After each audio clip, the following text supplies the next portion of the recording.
기도하겠습니다. 하나님 아버지, 이 아침에 하나님 앞에 무릎을 꿇고 하나님을 사모하는 마음 주심을 감사합니다.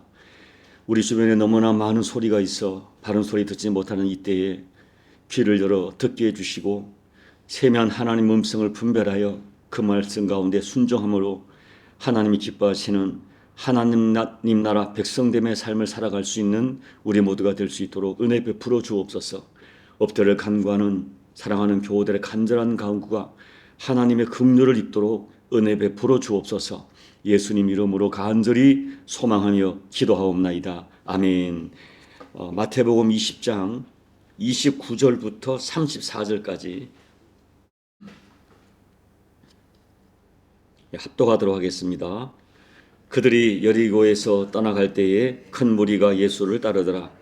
맹인 두 사람이 길가에 앉았다가 예수께서 지나가신다 함을 듣고 소리질러 이르되 주여 우리를 불쌍히 여기소서.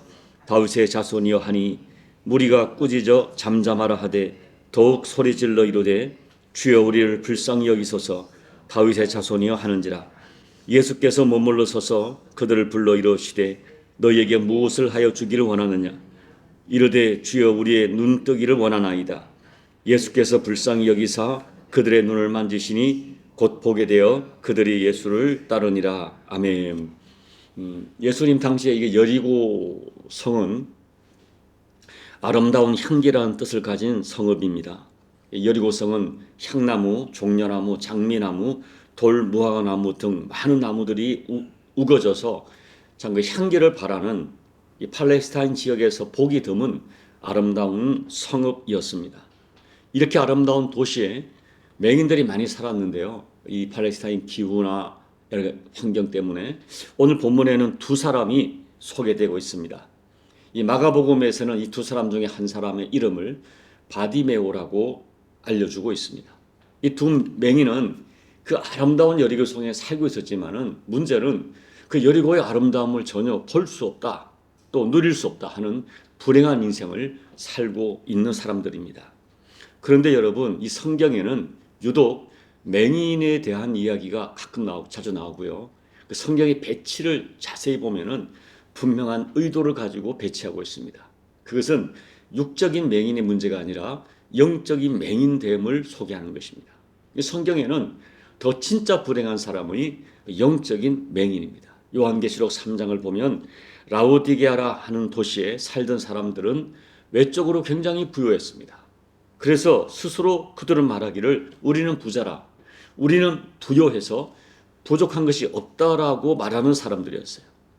그러나 주님께서는 그들에게 말씀하기를 너희의 실체는 눈먼 맹인이다 라고 말씀하세요.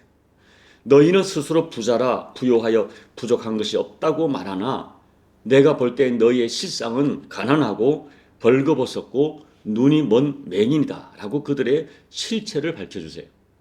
너희 스스로 너희 실체를 알지 못하고 마땅히 볼 것을 보지 못하는 영적으로 벌거벗은 자요, 영적으로 가난한 자요, 눈먼 맹인이라고 진단하신 것입니다. 오늘 여리고의 맹인들은 육적인 맹인이었지만 라오디게아 사람들은 더 불쌍한, 더 심각한 영적으로 아무것도 보지 못하는 영혼의 맹인이었습니다. 여러분, 왜 성도들이 오랫동안 교회를 다니고 예수를 믿는데 변화가 없고 성장이 없을까요? 이유는 간단합니다. 아직 영적으로 예수님을 만나지 못한 영적 맹인이기 때문입니다.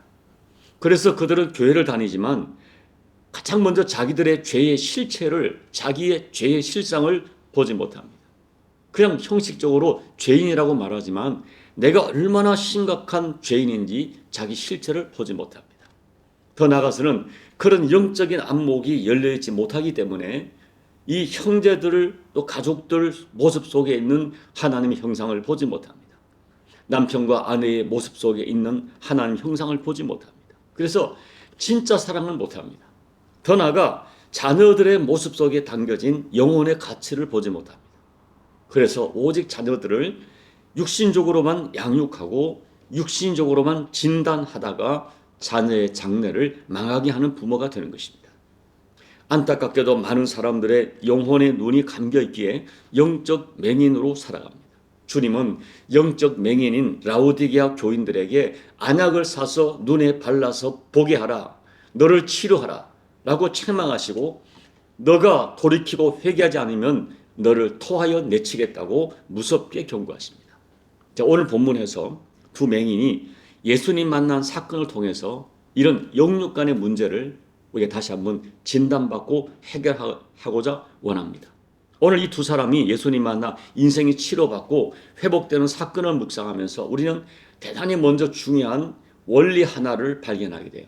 32절을 보면 예수님께서 발걸음을 멈추고 머물러 서십니다. 다시 말하면 두 맹인의 특별한 행동이 예수님의 발걸음을 멈추게 한 거예요. 예수님은 발걸음을 멈추고 그들을 바라보시면서 제자들에게 저들을 부르라고 말씀하세요. 그리고 34절을 보면 예수님께서 그들을 불쌍히 여기사 그들의 눈을 만져주십니다. 그 순간 그들이 보게 되고 예수님을 따르게 되었어요. 자, 굉장히 중요한 원리. 여러분, 오늘 이 장면과 함께 성경 사복음서를 자세히 살펴보십시오. 어떤 사건이, 어떤 기적이 일어날 때마다 예수님이 그 자리에서 발걸음을 멈춰요. 예수님이 관심을 가지고 발걸음을 멈추는 현장에서 항상 구원적 사건이 일어났고 기적과 축복의 역사가 일어나는 것입니다. 예수님이 멈춰 서셔서 만져주시면 사람이든 환경이든 질병이든 죽었던 것이 살아나는 역사가 일어납니다. 그러므로 중요한 것은 예수님이 발걸음을 멈추게 하는 것이에요. 예수님이 발걸음을 멈추도록 우리들의 믿음이, 우리들의 행동이 중요하다는 것이죠.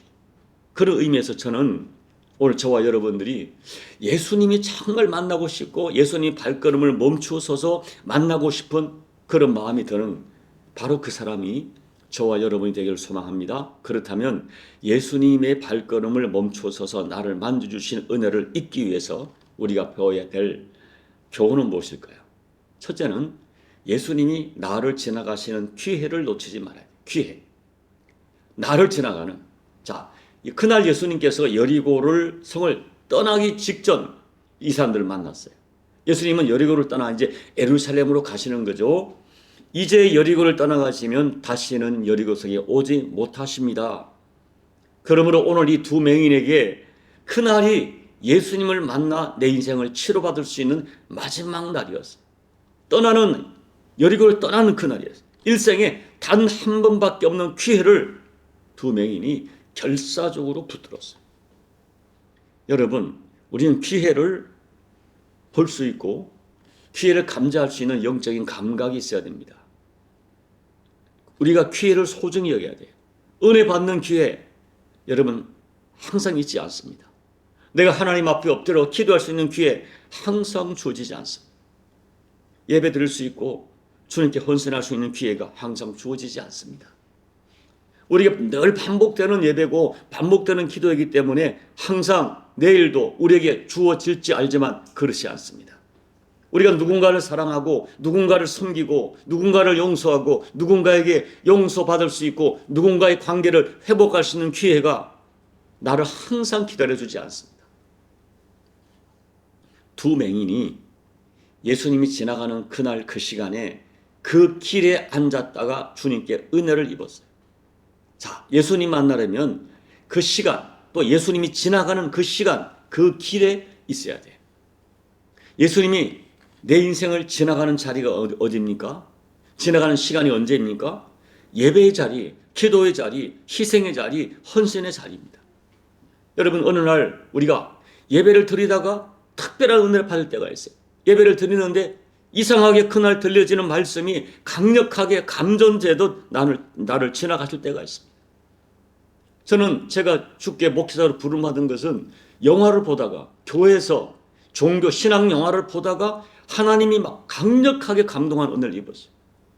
그리고 연이어서 주일 예배 말씀에서 엄청난 은혜를 입습니다. 부르심을 받습니다. 내가 새벽 기도를 드리는데 그날 이상하게 터무니없이 세미하고 잔잔하지만 너무나 또렷하고 분명하게 내 마음을 감동하고 너 이렇게 하지 않겠니? 라는 주님께서 말씀으로 나를 감동으로 지나가실 때가 있어요. 찬양을 드리는데 그날따라 유독 찬양이 툭 하고 내 눈물샘을 터뜨리고 내가 말씀을 읽고 묵상하는데 이것이 너의 길이다 하는 감동으로 나를 지나가세요. 하나님 말씀으로 지나가세요. 나를 강력한 영적 감동으로 지나가세요. 그리고 내가 질병을 만나고 생업의 부도를 만나고 믿었던 사람에게 배신을 당해 너무너무 고통스러운데 그 고통 속에 내가 편안할 때 들리지 않던 세미한 음성으로 나를 지나가시는 주의 음성을 듣습니다. 여러분, 주님이 나를 지나갈 때가 있어요. 말씀으로 감동으로 나를 지나갈 때 그 시간과 기회를 감지할 수 있는 영적 감각이 필요해요. 그리고 여러분, 주님이 나를 지나가실 때, 감동의 나를 지나가실 때, 어떤 은혜로 나를 감전하듯 전율할 때 그때 소리쳐 죽으라고 주님을 붙들어야 돼. 그 기회를 놓쳐서는 안 됩니다. 두 맹인은 그 기회를, 주님이 지나가시는 그 기회를 놓치지 않았어. 죽으라고 주님을 붙들었어요. 저는 여러분들의 영혼의 귀가 열려서 주님이 나를 지나가는 소리를 감지하고 들을 수 있기를 기도합니다. 그리고 그 기회가, 그 감동이 있을 때는 놓치지 말고 간절하게 주님을 죽으라고 붙들다가 주님이 멈추어서서 지나가시다가 멈추어서서 나를 붙들어 주시고 만지시고 치료하시는 그 은혜가 꼭 주어지기를 예수님 이름으로 축복합니다. 둘째, 어떤 상황에서도 포기하지 말고 더 간절하게 소리 질러 주님을 붙들어야 돼요. 30절 보면 두 맹인은 소리를 질러 예수님을 부릅니다. 그러니까 사람들이 조용하라고, 잠잠하라고 꾸짖으니까 그래서 그냥 기가 주고 멈추는 것이 아니라 더욱 크게 소리 질러 주님을 찾습니다. 두 맹인은 마음을 다하여 예수님을 불렀고 인적인 장막, 사람의 장막, 환경의 장막 제지당하자 마음이 더 간절해서 놓치면 안 되니까 더 크게 소리 질러 예수님을 불렀어요. 그 간절함이 예수님께 전달되고 예수님의 발걸음을 멈추게 합니다. 주님이 그를 부르라 말씀하시고 그들의 상처를 만져주십니다. 그 순간 기적이 일어났어요. 여러분 한번 성경을 쭉 보십시오. 하나님의 은혜와 접촉되었던 그 환경 속의 사람들 어떻습니까? 소극적이지 않습니다. 하다가 안 되면 말고 그게 아니에요. 한나는 얼마나 간절하게 기도했던지 엘리 제사장이 볼 때 술에 취한 것처럼 보였어요. 얼마나 시간이 갔는지, 밥을 먹었는지 안 먹었는지 너무 간절하니까 술에 취해도 기도에 취해버린 거예요. 그 심정을 통하는 기도를 드려요. 침묵하다가 소리를 지르다가 울다가 그냥 기도에 완전히 몰입하다가 사무엘을 잉태하는 기적을 체험합니다.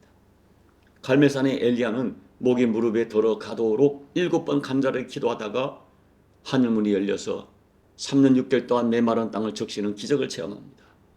마가의 다락방에 있던 120명, 여러분 열흘 동안 오로지 전적으로 기도에 전념했다. 열흘 동안 기도에 전념하기 쉽지 않습니다. 3일 금식기도 쉽지 않습니다. 3일 기도에 전념하기 쉽지 않습니다. 그렇게 기도에 열흘 동안 전념하다가 성령을 체험합니다. 여러분, 하나님께 간절한 사람들이 주님을 멈춰서게 했고 주님이 만져주시는 은혜를 입었어요. 그렇게 간절할 때도 막 환경에 어려움이 있어요. 인간적인 방해자가 있어요.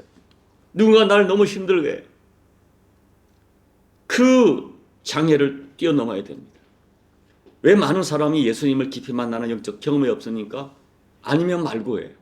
기도하다가 아니면 말고, 헌신하다가 아니면 말고, 가슴이 터지도록 간절하게 정말 주님 나 이 은혜 아니면 죽습니다 할 정도로 예수님을 불러본 영적 사건이 없기 때문에 신앙을 예수님을 이성으로 믿고 교양으로 믿고 우아하게 믿으려고, 예수님을 도덕으로 믿고 그냥 교회가 가지고 있는 종교적 행위로만 예수를 믿어요. 적당한 거리를 두고 예수님께 절박하지 않습니다. 특히 요즘은 우리들이 이 시대는 내가 예수님을 그렇게 간절하지 않아도 살만하니까 예수님께 간절하잖아요. 두 맹인은 너무 간절했어요. 너무 간절하니까 인적인 장막, 사람들의 방해 있어도 포기하지 못합니다. 마음의 간절함이 너무나 컸기 때문에. 절박한 부르짖음, 간절한 소망이 주님을 멈추게 했고 주님을 만나는 영적 사건을 경험하게 합니다. 이제 말씀을 정리합니다. 여러분, 정말 우리가 인생을 살다 보면 내 힘으로 도무지 어떻게 할 수 없고 아무리 힘을 써도 안 되는, 그것이 뭐 가족의 문제일 수도 있어요. 뭐 자녀의 문제, 누가 장담하겠습니까? 뭐 한 치 앞도 내다볼 수 없는 어둠이 찾아오기도 해요. 그런데 그때가 놀랍게도 주님이 지나가는 소리를 들을 때입니다. 두 맹인이 만났던 어둠이 오히려 간절히 주님을 찾게 했고 주님을 만나게 하고 주님 만지심을 체험하는 기적의 기회가 통로가 됩니다. 우리 주님은 우리의 간절한 소리에 가던 걸음을 멈추시는 좋으신 하나님이세요. 에레미야 29장에서 말씀하기를 너를 향한 나의 생각은 재난이 아니다, 고난이 아니다, 미래와 너희가 아름다운 미래를 주려는 것이다. 그러므로 너희가 나를 간절히 찾으면 나를 만나리라. 원어의 뜻은 나를 만나지리라 라고 말씀하세요. 여러분, 오늘 이 본문의 사건이 지나간 역사 이야기가 아니라 저와 여러분이 이루어지는 실상이 되기를 간절히 소망합니다. 간절하게 주님을 부르고 주님을 간절히 구하는 여러분의 인생, 여러분의 가정, 여러분의 모든 기도 제목, 여러분의 안타까운 상황 가운데 주님이 만져주셔서 야, 주님이 나를 이렇게 사랑하시는구나, 정말 살아계시는구나, 이런 간증이 있는 저와 여러분의 삶이 되기를 예수님 이름으로 축복합니다. 아멘. 우리 찬송가 365장을 찬양하겠습니다.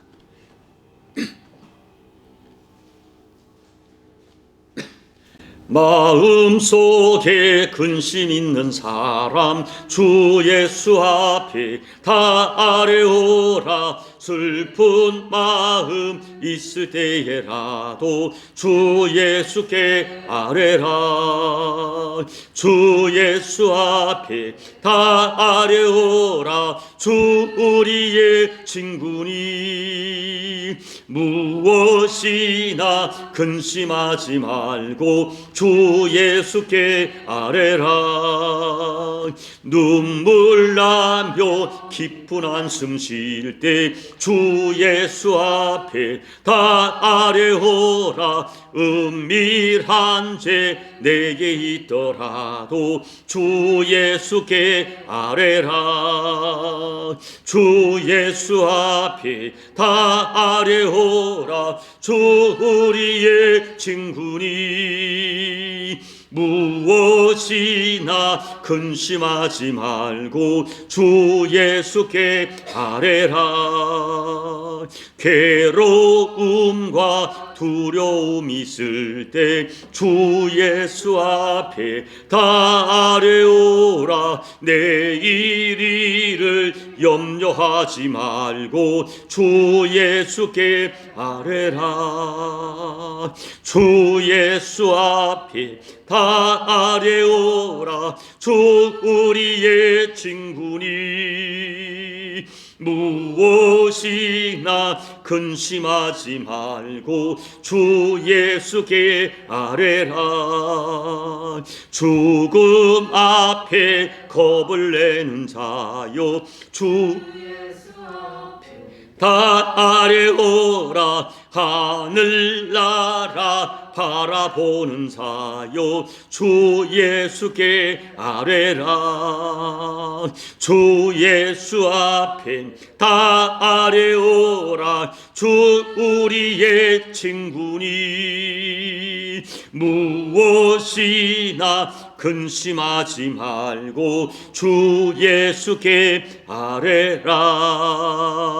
아멘. 여러분, 성경을 보면 우리가 정말 간절하게 기도합니다. 간절함에 가장 크게 우리에게 어려움을 주는 것은 방금 말씀한 것처럼 어떤 사람과 환경의 방해입니다.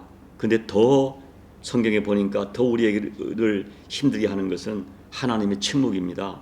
왜 이렇게 하나님의 침묵하시지? 나 정말 너무나 간절한데 하나님이 침묵하는 것 같던 하나님의 침묵이 우리를 힘들게 하지만 여러분 꼭 믿으십시오. 아무 소리 들리지 않아도 하나님은 나를 너무 사랑하시고 십자가에서 자기 생명 주기까지 사랑하시고 하나님의 침묵하는 기간에 하나님은 여전히 일하고 계신다는 믿음을, 그 신뢰를 꼭 가지셔야 됩니다. 그 사람들의 방해, 환경의 방해보다 하나님의 침묵이 우리 힘들게 하지만 그 과정을 견뎌내셔야 돼요. 오늘 말씀을 생각하면서 하나님 나에게 주님을 향한 간절함을 잃어버리지 않도록, 또 기도뿐이 아니라 나의 어떤 예배, 나의 모든 헌신에 하나님 간절함을 잃어버리지 않도록 여러분 기도하십시오. 간절함 속에 하나님 은혜가 있습니다. 우리 교회를 위해서 여러분 기도해 주시고, 조국 대한민국 새로운 대통령이 뽑혔습니다.